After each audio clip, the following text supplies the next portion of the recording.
Welcome to today's session of Cardboard Academy here on the Cardboard Herald, where we are going to be staining glass windows to impress our friends and intimidate our enemies. More specifically, we are going to be building stained glass windows for the famous Sagrada Familia church in Spain. I hope you left your tools at home because everything we need is in this box. Because after all, everybody knows that the best stained glass windows are made out of exactly 90 recycled dice. And this game is all about perfect placement of these perplexing polyhedrals.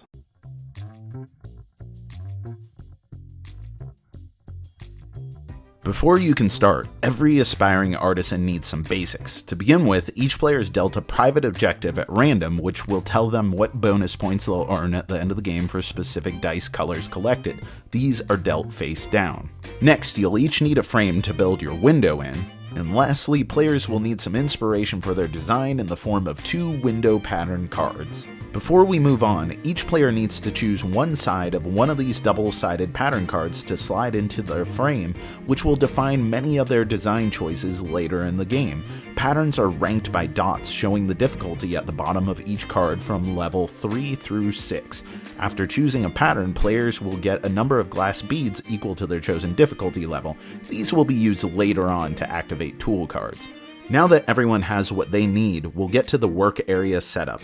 Make sure all your dice are in the bag and lay out the round marker track with the sides showing rounds 1 through 10. Finally, deal out 3 random public objectives and 3 random tool cards where everyone can see. We'll talk about these more when we get to scoring your window at the end, but for now, you're all set to get started. At the beginning of every round, the start player is going to draw from the dice bag a number of dice equal to twice the number of players plus 1. In other words, in a 3-player game, you need 7 dice. They're going to roll those dice. Now, players are each going to take their turn, starting with, as you might expect, the start player going around the table, and then you're going to each take a second turn going counterclockwise, starting with the player who went last. On your turn, you can choose a die from those rolled to place into your window and activate one of the tools. You can choose to perform these actions in any order and can skip one or both if you choose to pass entirely. Choosing dice is the core of building your window and comes with a ton of options, but there are a few restrictions about placing them as well. For starters, you can't normally change the number of the die landed on. What's on the table is what you get. The first die placed always needs to be along the edge of your frame to support later pieces of the window.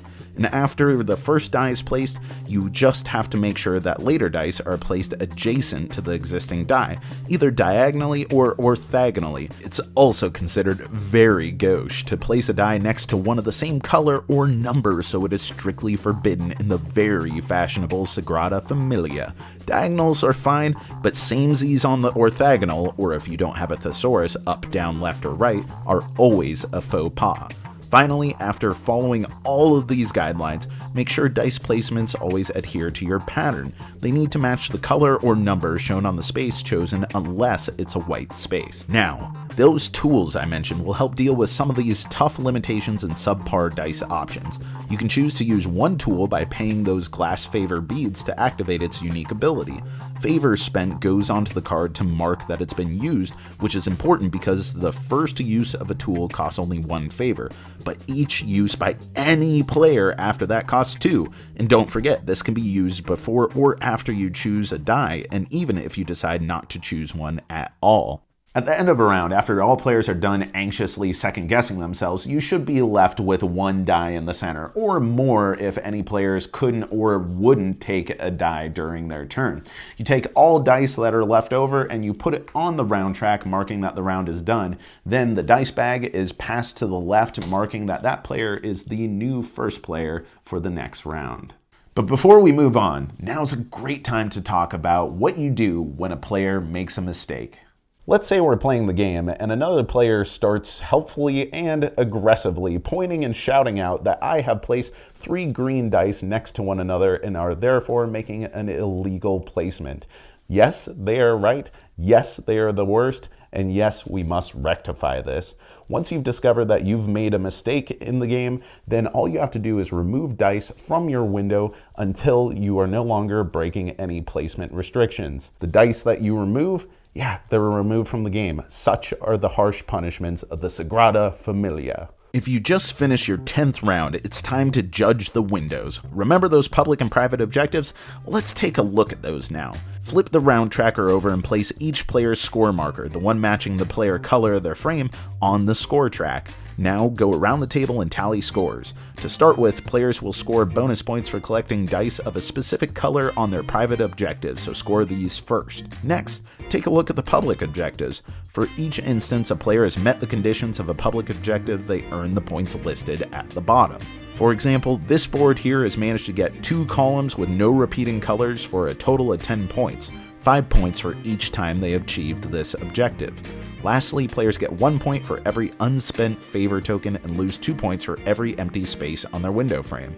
The player with the most points wins, but in the case of a tie, the tiebreaker goes to the player with the most points scored by their private objective, or possibly whichever player complains the loudest that their creative vision is best. That's it. That's how you play Sagrada. Thank you so much to PlatypusCon for partnering and creating this video. If you have any questions, then let us know in the comments below. Or if you're actually at the con, then come say hi and let us know what you think. Also, I hope you have a coat because January in Alaska is cold. Thank you for watching. I've been Jack for the Cardboard Herald. If you enjoyed this video, we have all kinds of other reviews, interviews, and recommendations via writing, podcasts, and video here on our channel and website cardboardherald.com. Our content is audience supported, so if you want to show your support, please visit our Patreon. Thank you so much for watching. This has been the Cardboard Herald.